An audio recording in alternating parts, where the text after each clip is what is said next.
capítulo de número 18, Evangelho segundo escreveu Lucas, capítulo 18. Eu quero ler com você a partir do versículo 18. O tema da mensagem de hoje é como prosperar sem perder a bênção de Deus.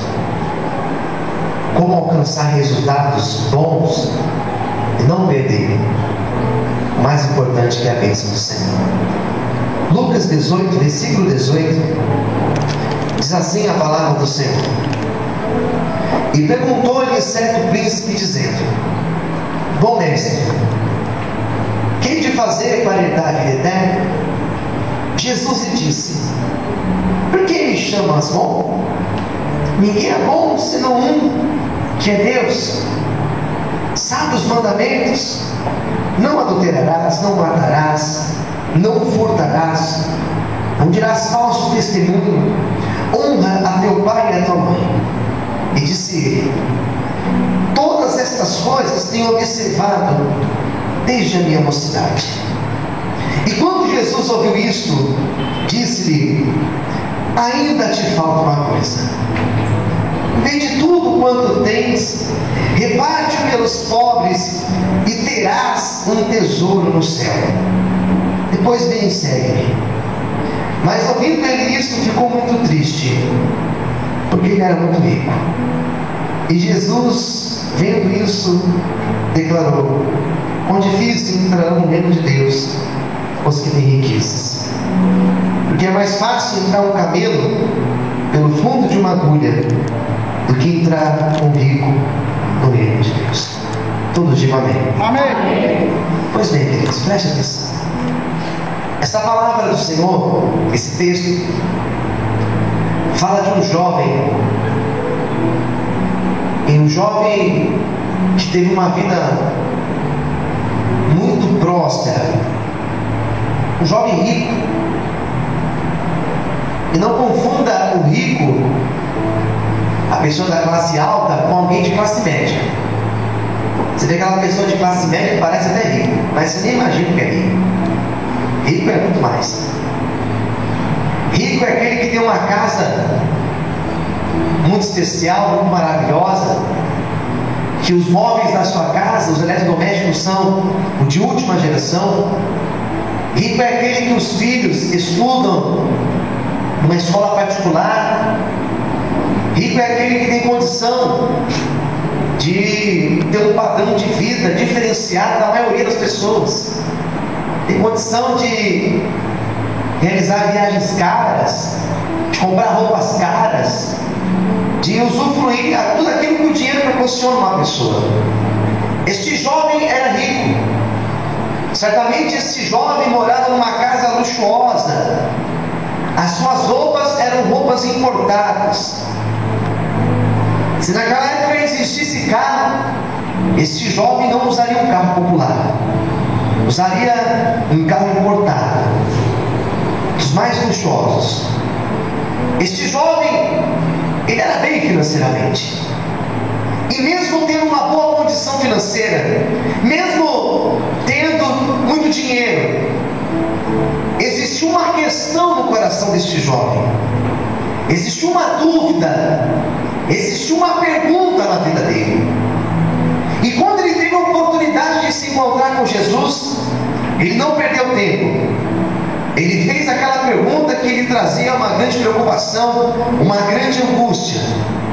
A Bíblia diz que ele se aproximou de Jesus e com muita educação, ele, quando foi se referir a Jesus, não chamou Jesus de você. Já vi gente falar assim, se referir a Deus, a Jesus, como você. Misericórdia, não faça isso.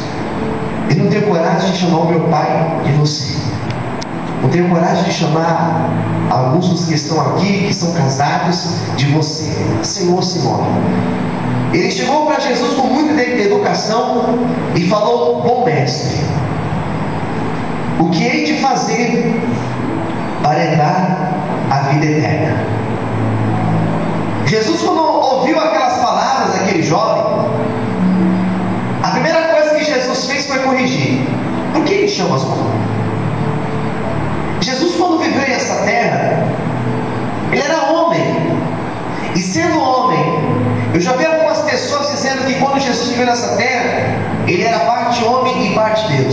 Eu não acredito nesse pensamento.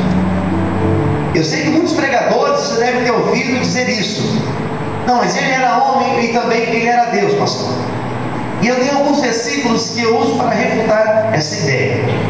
A Bíblia diz que Deus não pode ser tentado. Isso está lá em Tiago. E a Bíblia diz, a minha Bíblia, a tua Bíblia diz bem claro, em Mateus capítulo 4, foi Jesus levado ao deserto para ser tentado por Satanás. Então não era tão Deus, ele era homem. A diferença é que Jesus, ele não pecou. Mesmo sendo homem, ele se esvaziou da sua divindade. A Bíblia diz que ele assumiu forma de servo. Ele se esvaziou de si mesmo, assumiu forma de homem. E a diferença que ele teve é que ele não se corrompeu, ele não pecou. E por isso ele é o nosso Jesus, o nosso Deus maravilhoso. Amém? Você pode aplaudir esse Jesus? Glória a Deus. Jesus foi crucificado, morreu, ressuscitou, tomou um corpo glorificado, a Bíblia diz, tornou-se novamente a sua essência divina. Jesus não aceitou ser adorado. Jesus não aceitou aquela palavra. Por que me chamas bom? Bom senão a mim, que é Deus que está nos céus. Interessante, abrindo aqui um parênteses nesse comentário de Jesus, ele, mesmo sendo filho de Deus, logicamente com a forma do homem ali em Cristo, não aceitou ser adorado. E eu vejo algumas pessoas nos nossos dias atuais, eu não vou nem me referir no secular, vou me referir às pessoas que servem a Deus, que deveriam ter uma postura tão diferente. Todas as vezes que eu me reúno com os obreiros para nós orarmos antes dos cultos, que eu me reúno com um grupo de louvor, com os obreiros, eu sempre faço uma oração: Senhor, nos ensina a ser humildes, não deixa nós perdermos a humildade, Senhor. Tão complicado quando a pessoa perde humildade, irmãos. Ela começa a se achar alguma coisa, às vezes porque usa uma boa roupa, tem um bom salário, tem um bom emprego, tem uma boa casa, começa a achar que é mais que o outro, porque talvez teve mais oportunidade para estudar, e se acha superior ao outro. Esse sentimento de orgulho é o pior sentimento que pode existir no coração de um homem. Eu tenho certeza absoluta que o Senhor um dia vai exaltar essa igreja, vai exaltar este grupo de louvor. Eu tenho certeza que um dia o Senhor vai nos colocar talvez em mais evidência, mas que nós nunca venhamos a perder o sentimento de humildade em nosso coração. Você talvez que tenha orado para o Senhor prosperar a tua vida, abrir as portas para você, Deus vai prosperar a sua vida de tal modo que você será uma pessoa rica talvez, mas não deixe o sentimento de orgulho entrar no seu coração, em nome de Jesus. Amém, queridos? Glória a Deus. Abaixa um pouquinho, por favor. Amém? Queridos, Jesus falou para ele: por que me chamas de bom? Bom senão é Deus que está nos céus. Mas vamos à tua pergunta. A Bíblia diz que Jesus perguntou para ele: você conhece os mandamentos?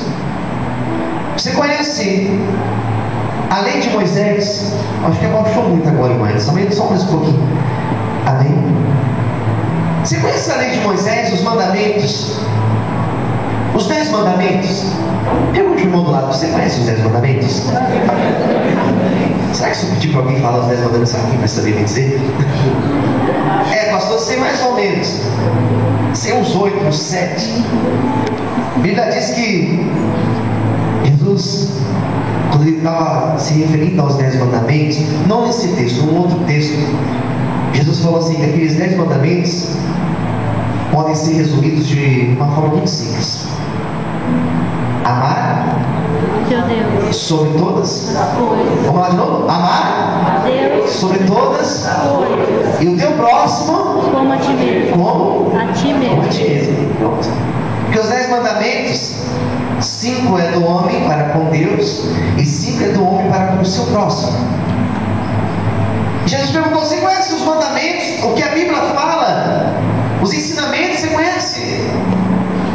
E ele falou de uma forma bem categórica: categórica: Senhor, eu conheço. Todas essas coisas tenho observado desde a minha mocidade. Eu conheço os mandamentos do Senhor. E eu sou uma pessoa religiosa. Aqui entrou um ponto, irmãos, muito perigoso. Esse jovem, ele era extremamente